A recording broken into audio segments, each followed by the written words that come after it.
Dear students, physics একাডেমিয়ায় তোমাকে স্বাগত। Frobenius method of power series solution and special function এই চ্যাপ্টারের আজকের ক্লাসে আমরা আলোচনা করব orthogonality relation of Bessel's function. তো এর আগের কয়েকটি ক্লাসে আমরা বেসেলস ফাংশনের বিভিন্ন রিলেশন প্রমাণ করেছি with the help of recurrence relation. তো সেই ভিডিওগুলির লিঙ্ক ডেসক্রিপশন বক্সে ও ভিডিওর শেষে প্লেলিস্টে পেয়ে যাবে।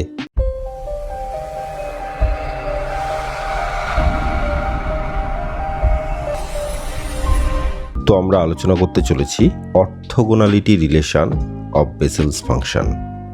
তো এই অর্থোগোনালিটি রিলেশনের ম্যাথমেটিক্যাল ফর্মটি হলো ইন্টিগ্রেশন 0 to 1 x জেন আলফা এক্স জেন beta x dx equals to 0 for alpha not equals to beta and equals to half jn prime alpha square for alpha equals to beta অথবা half jn plus 1 alpha square,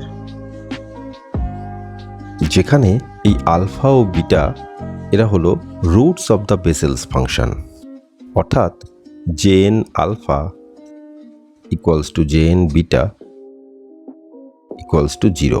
তো আমরা একটু দেখে নিই এই roots of the Bessel's function বলতে কি বোঝায়। তো আমরা ছবিতে দেখতে পাচ্ছি বিভিন্ন বেসেলস ফাংশন x এর সাথে কিভাবে ভ্যারি করে।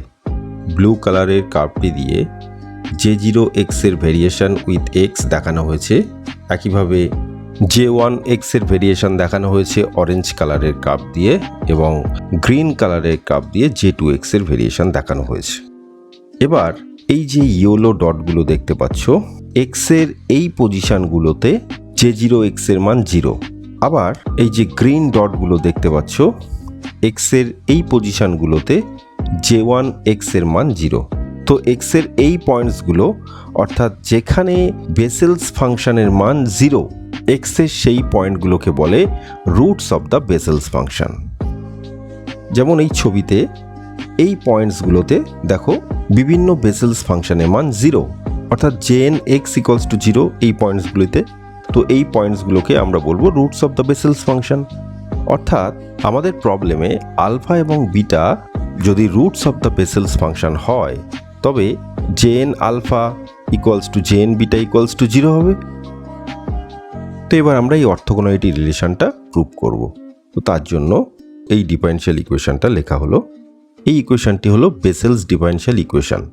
সরাসরি বেসেলস ডিফারেনশিয়াল ইকুয়েশন না হলেও এই ইকুয়েশন থেকে খুব সহজে বেসেলস ইকুয়েশনে আসা যায়। তো এই বেসেলস ইকুয়েশনটাকে 1 নং ইকুয়েশন দিলাম। তো এই বেসেলস ইকুয়েশনের সলিউশন হলো y equals to jn alpha x. আবার আরেকটি বেসেলস ইকুয়েশন লেখা হলো ইন টার্মস অফ z, এটাকে 2 নং ইকুয়েশন দেওয়া হলো। তো এই 2 নং ইকুয়েশনের সলিউশন হবে z equals two zn beta x. তো এই রিডিউসেবল বেসেলস ইকুয়েশন ও তার সলিউশন নিয়ে একটি ডিটেলস ভিডিও করা আছে লেকচার নাম্বার 20-তে, যার লিঙ্ক ভিডিওর উপরে দেখো বা ভিডিওর শেষে ও ডেসক্রিপশন বক্সে পেয়ে যাবে। এবার 1 নং ইকুয়েশনকে z/x দিয়ে মাল্টিপ্লাই করব এবং 2 নং ইকুয়েশনকে -y/x দিয়ে মাল্টিপ্লাই করব, দেন এই দুটো ইকুয়েশনকে অ্যাড করে দেব। তো প্রথমে আমরা 1 নং ইকুয়েশনটা কপি করলাম, কপি করে এখানে পেস্ট করে দিলাম। এবার 2 নং ইকুয়েশনটিও কপি করে এখানে পেস্ট করে দিলাম।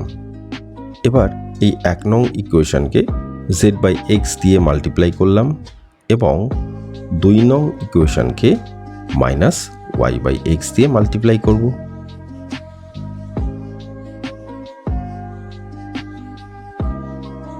Equals to 0।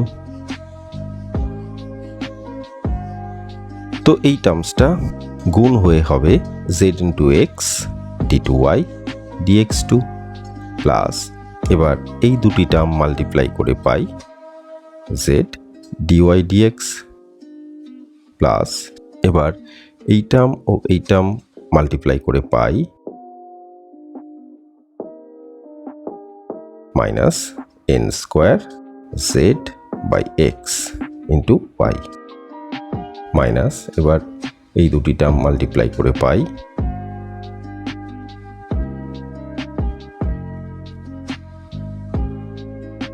এবার এই টার্ম ও এই টার্ম মাল্টিপ্লাই করে পাই,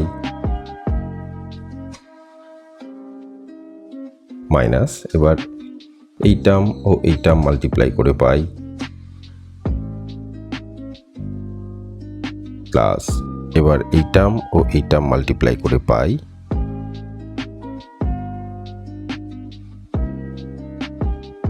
ইকুয়ালস টু 0। তো এই টার্মস ও এই টার্মস থেকে এক্স কে কমন নিয়ে পাই, এবার এই টার্ম ও এই টার্মকে পাশাপাশি লিখব,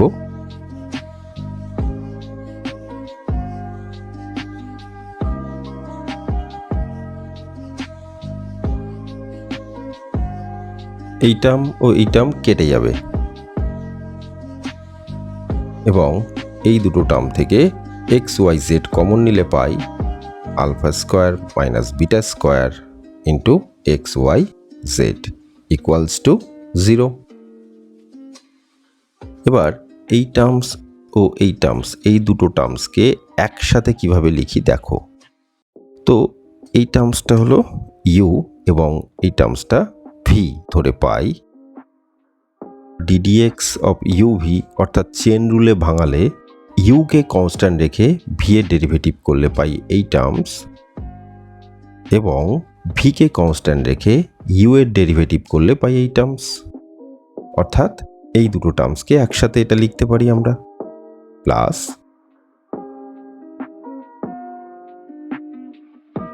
ইকুয়ালস টু 0। তো এটাকে 3 নং ইকুয়েশন দিলাম। এবার এই 3 নং ইকুয়েশনের বোথ সাইডে আমরা ইন্টিগ্রেট করব with respect to x between the limits 0 to 1, integration 0 to 1। এবার 3 নং ইকুয়েশনের ফার্স্ট টার্মটিকে বসিয়ে দিলাম,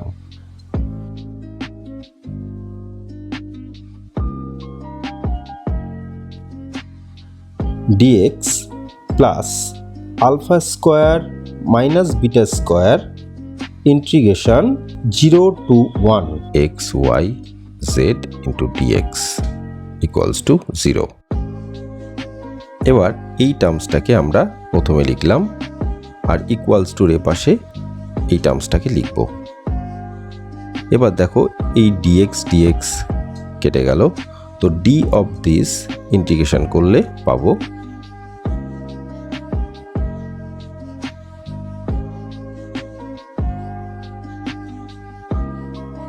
তো ইন্টিগ্রেশনের limit x equals to 0 to 1। এবার মাইনাসটা কমন নিলে হবে beta square minus alpha square into integration x Y z dx equals to, এবার এক্স এর আপার লিমিট বসালে তো এক্স এর মান 1, অর্থাৎ আপার লিমিট বসিয়ে পেলাম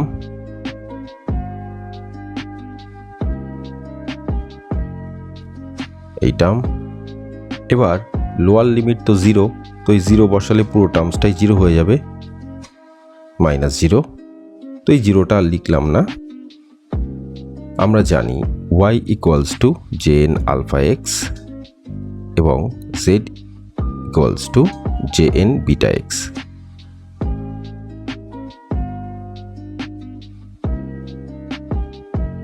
দেখো শুরুতেই আমরা যে দুটো ডিফারেনশিয়াল ইকুয়েশন নিয়েছিলাম, তো 1 নং ইকুয়েশনের solution y equals to jn alpha x এবং 2 নং ইকুয়েশনের solution z equals to jn beta x ছিল।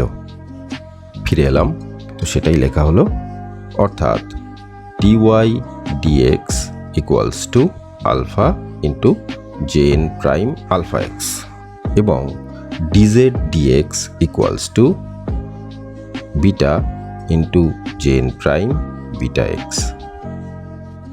কারণ এই যে y এর ভ্যালুটা আমরা এখানে লিখব, z এর ভ্যালুটা আমরা এখানে লিখব, আবার এই dy dx এর ভ্যালুটা আমরা এখানে লিখব এবং dz dx এর যে মানটা সেটা আমরা এখানে লিখব। আবার এই z এর জায়গায় আমরা এই মানটা লিখব এবং y এর জায়গায় আমরা এই মানটা লিখব। অর লেফট হ্যান্ড সাইডের টার্মসটা ইন্টিগ্রেশন 0 to 1 x, y এর এই মান বসিয়ে দিলাম এবং z এর মান বসিয়ে দিলাম jn beta x equals two z এর মান বসিয়ে দিলাম। এবার dy dx এর মান বসিয়ে দিলাম মাইনাস, এবার y এর মান বসিয়ে দিলাম। এবার dz dx এর মান বসিয়ে দিলাম।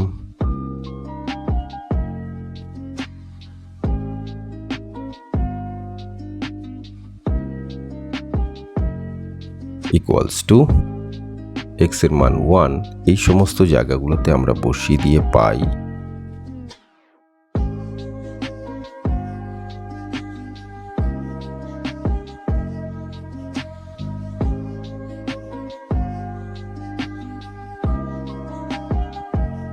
x এর মান তো 1, সেই জন্য এই টার্মসগুলো থাকলো। আমরা জানি আলফা এবং বিটা এরা হলো roots of the Bessel's function, অর্থাৎ jn আলফা ইকুয়ালস টু 0 এবং jn বিটা ইকুয়ালস টু 0।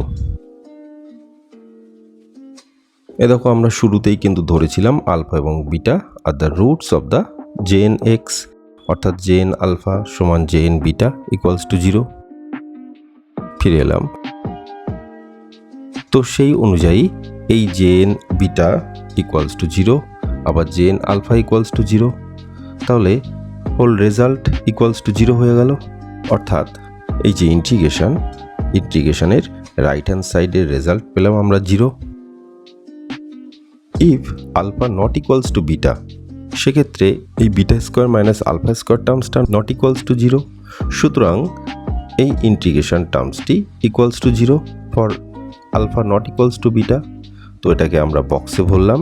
তো এটাই হলো অর্থোগোনালিটি রিলেশনের প্রথম পার্ট। এবার দেখো এই 4 নং ইকুয়েশনটাকে আমরা আবার কপি করব। তো এই 4 নং ইকুয়েশনের লেফট হ্যান্ড সাইডের ইন্টিগ্রেশন পার্টটাকে আমরা কপি করে এখানে পেস্ট করে দিলাম এবং 4 নং ইকুয়েশনের রাইট হ্যান্ড সাইডটাকে আমরা কপি করে এখানে পেস্ট করে দিলাম। তো এই ইন্টিগ্রেশন ইকুয়ালস টু, দেখো এই বিটা স্কোয়ার মাইনাস আলফা স্কোয়ারকে ইকুয়ালস টুর এ পাশে আনলাম। এবার আলফা ইকুয়ালস টু বিটা হলে তো এই টার্মসটা ইকুয়ালস টু 0, আবার এই jn বিটা 0 এবং jn আলফাও 0। সুতরাং রাইট হ্যান্ড সাইডে আমরা পাবো 0/0, অর্থাৎ ইনডিটারমিনেট। তো এই ক্ষেত্রে আমরা অ্যাপ্লাই করব এল হসপিটাল রুল। আমরা জানি jn আলফা ইকুয়ালস টু 0। আমরা ধরে নেব বিটার মান আলফার খুব কাছাকাছি। যেহেতু আমরা আলফা ইকুয়ালস টু বিটার জন্য এই কেসটা করছি, সুতরাং বিটার মানটা আলফার খুব কাছাকাছি ধরে নেব, অর্থাৎ বিটা টেন্স টু আলফা বা limit beta tends to alpha.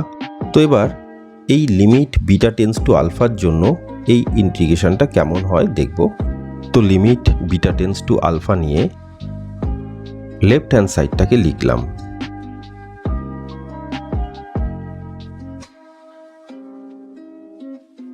এবার রাইট হ্যান্ড সাইডে limit beta tends to alpha নিয়ে এল হসপিটাল রুল অ্যাপ্লাই করব। তো এই যে এই টার্মসটা হলো নিউমিনেটর এবং এই টার্মসটা হলো ডিনোমিনেটর। তো আমরা ধরে নিচ্ছি আলফা একটা ফিক্সড পয়েন্ট। তো বিটা টেন্স টু আলফার অর্থ হচ্ছে বিটার মান চেঞ্জ হতে হতে আলফার খুব কাছাকাছি এসেছে, অর্থাৎ এখানে বিটার মানটা চেঞ্জ হচ্ছে কিন্তু আলফা ফিক্সড ভ্যালু। তো তাই যদি হয় নিউমিনেটরকে ডেরিভেটিভ করব উইথ রেসপেক্ট টু বিটা, কারণ বিটার মান চেঞ্জ হচ্ছে। আবার ডিনোমিনেটরকেও ডেরিভেটিভ করব উইথ রেসপেক্ট টু বিটা। তো যেহেতু আলফা ফিক্সড পয়েন্ট, অর্থাৎ জে এন আলফার মান আমরা সরাসরি 0 লিখে দেব, অর্থাৎ এই জে এন আলফা 0। তার ফলে নিউমিরেটরের যে টার্মসটা থাকলো সেই টার্মসটাকে আমরা বিটা রেসপেক্টে ডেরিভেটিভ করে পাই J N prime beta plus 0। এবার এই ডিনোমিনেটরসকে বিটা রেসপেক্টে ডেরিভেটিভ করে পাই 2 বিটা ইকুয়ালস টু, তো এবার লিমিটের মানটা বসিয়ে দেব, অর্থাৎ বিটার জায়গায় আলফা বসিয়ে পাই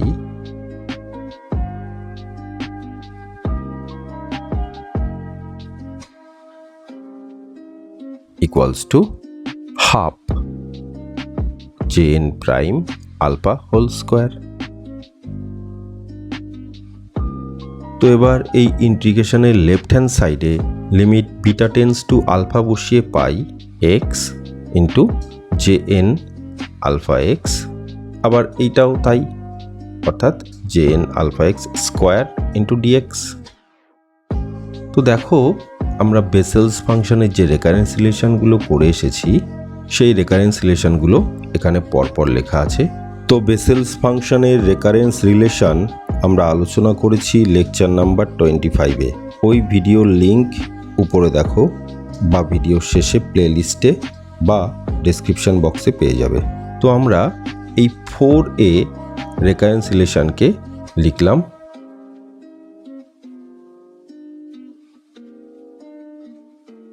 তো এই রেকারেন্স রিলেশনে এক্সকে আলফা দিয়ে রিপ্লেস করে পাই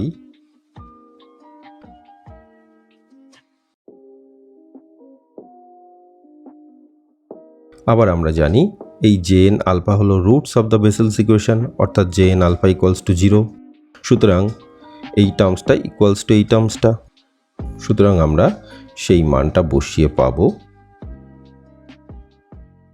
minus J N plus 1 alpha whole square equals to half of J N plus 1 square alpha, অর্থাৎ এই ইন্টিগ্রেশনের ভ্যালু পেলাম আমরা half J N prime alpha whole square অথবা half J N plus 1 square alpha for alpha equals to beta. তো এই ইকুয়েশনটিকে বক্সে ভরলাম। এটাই হলো অর্থোগোনালিটি রিলেশনের second part for alpha equals to beta. তো এর আগে আমরা দেখেছি আলফা নট ইকুয়ালস টু বিটার জন্য এই ইন্টিগ্রেশনের ভ্যালু 0। এটি হলো অর্থোগোনালিটি রিলেশনের first part for alpha not equals to beta. তো এই দুটো ইকুয়েশনকে কম্বাইন করে লেখা যায় এই ইকুয়েশন, যেখানে আলফা নট ইকুয়ালস টু বিটার জন্য ইন্টিগ্রেশনের রেজাল্ট 0 এবং আলফা ইকুয়ালস টু বিটার জন্য ইন্টিগ্রেশনের রেজাল্ট এটি অথবা এটি। তো এটাই হলো orthogonality relation of Bessel's function. I hope তোমরা সবাই বুঝেছো। আগামী ক্লাসে আমরা আলোচনা করব integral representation of Bessel's function. তো দেখা হবে আগামী ক্লাসে। ধন্যবাদ।